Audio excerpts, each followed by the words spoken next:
Olá, boa noite.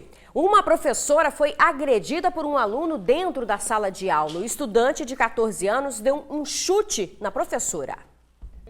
Em 17 anos dando aula, essa foi a primeira vez que a professora de língua portuguesa foi agredida fisicamente. Ela explicou que o aluno agressor e outros 3 não haviam colaborado para uma espécie de confraternização. O aluno saiu de sala e foi para lá.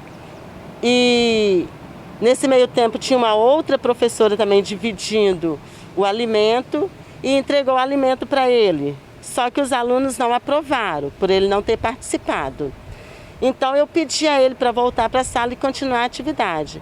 Ele ficou com raiva porque eu pedi, saiu me xingando de tudo quanto é nome e pegou o copo de refrigerante e jogou sobre mim. Depois de jogar refrigerante nela e das agressões verbais, o aluno aproveitou a ausência de um outro professor e a agrediu.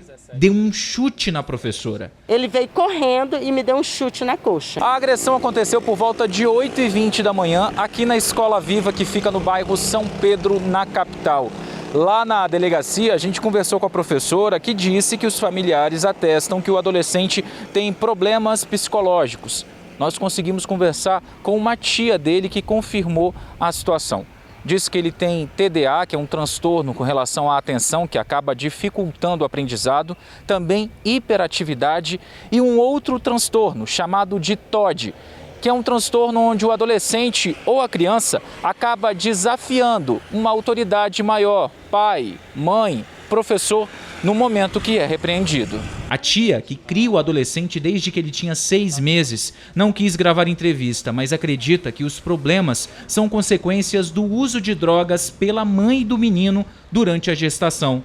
Esse aluno, ele já é problemático desde então. Segundo eles, ele tem laudo, mas na minha concepção de professor, profissional da área há muito tempo, eu não digo que ele tem problema, eu digo que ele é indisciplinado, mal educado e desrespeitador. Se ele é laudado, ele age comigo dessa forma, por que com a polícia ele não agiu da mesma forma? Na Escola Viva, em 2 turnos e pela prefeitura à noite, ela não pensa em largar a educação de maneira alguma, mas faz o desabafo. Tudo que acontece em escola, o problema é do professor. Nós não estamos ali para fazer papel de pai, nem de mãe. Nós estamos ali para fazer papel de professor. Nós somos educadores dos nossos filhos. É um problema que pode ser muito maior, né? Olha, gente, o aluno e a professora foram conduzidos para a delegacia para esclarecimento dos fatos. O pai, que confessou ter matado o filho a facadas na serra, prestou o depoimento e foi liberado. O delegado entendeu que o pai agiu em legítima defesa. Essa foi a faca usada no crime. O objeto foi encontrado na BR-101, perto do bairro Belvedere, na Serra. Foi o Wilson Alves que revelou o local após se entregar à polícia e prestar um depoimento de 2h30. Antes disso, o pai da vítima fez um vídeo que circulou pelas redes sociais, onde confessou o crime e pediu perdão. Eu saí, fui pegar meu carro para mim sair. Ele chegou dando vários socos lá no vidro da porta do meu carro e eu saí, acabei deferindo facada nele e tirei a vida do meu próprio filho. O Eberson Correia, de 28 anos, segundo a polícia, foi para Jardim Tropical, na Serra. Lá no bairro, acabou indo para casa de um amigo, onde bebeu demais. Quando saiu do local, a caminho da casa do pai, acabou jogando um copo contra um carro que passava. Fato que fez com que os 2 ocupantes do veículo desembarcassem e começassem a agredir fisicamente o Eberson. Ainda muito alcoolizado, já na casa de Wilson, o Eberson, a vítima, agrediu o enteado de 6 anos e a esposa. E no momento em que ele ia para cima da esposa, o filho dela, de apenas 6 anos de idade, entrou no meio para defender a mãe. Fato que fez com que o Eberson desferisse uma cotovelada e um tapa na cabeça do menino e logo em seguida um tapa no pescoço da esposa. E em seguida, as agressões contra o pai começaram. O Wilson interveio na situação e disse para o filho que na residência dele ele não iria agredir ninguém. Nesse momento, o Eberson se virou para o Wilson, segurou ele pelo pescoço e começou a desferir vários socos no rosto e na cabeça dele. Depois do crime, Wilson Alves Montim, de 58 anos, foi para o bairro Felrosa, na Serra, onde contou para a esposa o que tinha acontecido. Em seguida, ele foi de carro para Governador Valadares, em Minas Gerais. No caminho, acabou dispensando a faca que foi utilizada no assassinato. Para a Polícia Civil, não resta dúvidas que o que aconteceu foi em legítima defesa. Nenhum pai cria um filho para tirar a vida dele depois. A maior pena que ele já está pagando é conviver com o fato de ter tirado a vida do próprio filho. Nós entendemos que o Wilson agiu em legítima defesa. Estão sendo procurados pela polícia os bandidos que assaltaram uma loja de eletrodomésticos em Vila Velha. O funcionário da loja foi rendido pelos criminosos. Ele respira bem fundo, está em estado de choque. Um dos bandidos até segura a mão dele, na tentativa de tranquilizá-lo. O susto foi vivenciado por funcionários dessa loja de eletrodomésticos, que fica no bairro Paú, em Vila Velha. O vídeo da câmera de segurança mostra o momento em que um deles chega. Outros dois passam direto na porta do comércio. Um quarto homem entra na loja. Logo em seguida, os outros dois que passaram direto voltam e também entram no estabelecimento. Lá dentro, eles anunciam um assalto. Assustados, os funcionários logo se rendem. Os criminosos levam as vítimas para o estoque da loja, abrem sacolas e enchem com vários produtos. Minutos depois, saem tranquilos na calçada com as sacolas cheias dos materiais roubados. Durante os minutos de pânico que viveram lá dentro, os criminosos agrediram funcionários e obrigaram o gerente da loja a abrir o cofre. Levaram vários celulares e outros produtos aqui do estabelecimento. Agiram com violência, com o gerente, o obrigaram a abrir o cofre e deram fim aí a alguns aparelhos celulares. A loja ainda não conseguiu calcular o prejuízo que esses bandidos deixaram para o comércio, mas pior mesmo são os prejuízos psicológicos deixados nos funcionários. Ficaram bem abalados, nós não conseguimos precificar nem quantificar a quantidade de produtos que foram levados. A polícia militar fez buscas na região, mas nenhum suspeito foi localizado ainda. 1000 pés de maconha foram encontrados pela polícia em uma propriedade rural de Viana. Um homem foi preso. 1000 mudas de maconha plantadas em meio a uma mata fechada. O cultivo estava dentro de uma propriedade localizada na região do bairro Araçatiba, em Viana. As plantas ainda estavam pequenas, tinham cerca de 20 dias. O DENARC recebeu uma denúncia anônima na própria segunda-feira e logo os policiais saíram em campo para tentar achar o local. Vasculharam várias propriedades ali no bairro de Araçatiba, até que dentro de numa mata densa, conseguiram achar a plantação. 2 homens também foram vistos no local, cuidando da maconha.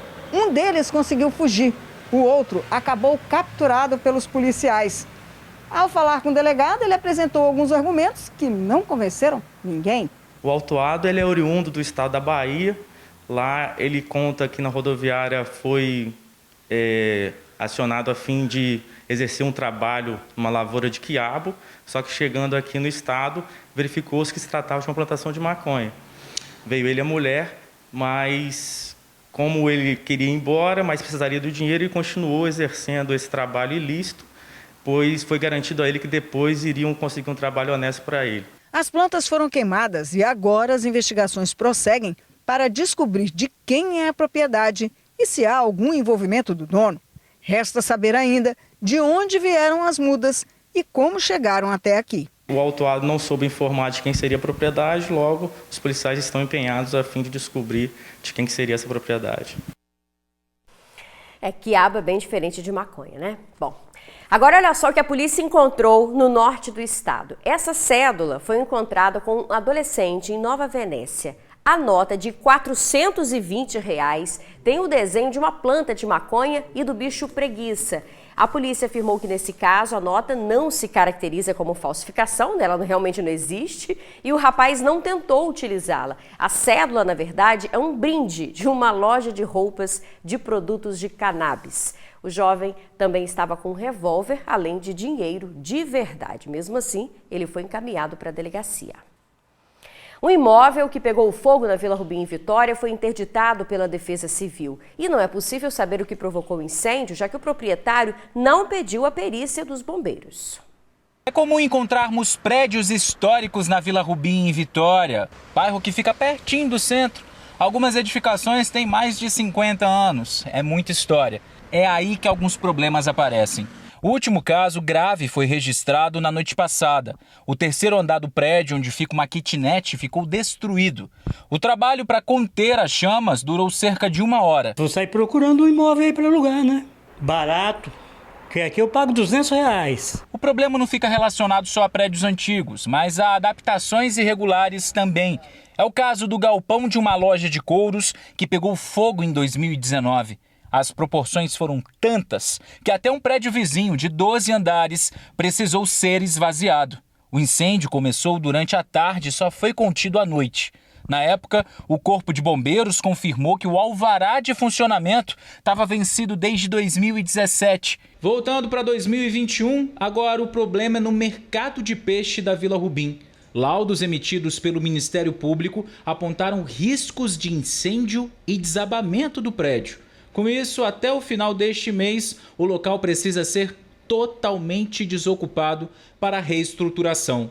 A Defesa Civil da capital afirmou que atua fiscalizando, tanto que de janeiro até hoje, mais de 310 intimações foram emitidas a proprietários de imóveis irregulares em toda a cidade. É sempre importante ressaltar a responsabilidade do proprietário ou do locatário para fazer o quê? A manutenção do seu imóvel, seja na rede elétrica, seja na hidráulica e tudo mais, para evitar qualquer tipo de sinistro. Vistorias em prédios precisam ser solicitadas pelos síndicos. No passado, se utilizava muito madeira nos processos de construção.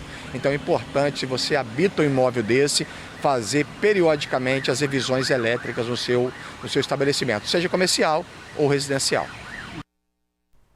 Já a frota do Transcol vai ganhar ônibus elétricos a partir do ano que vem.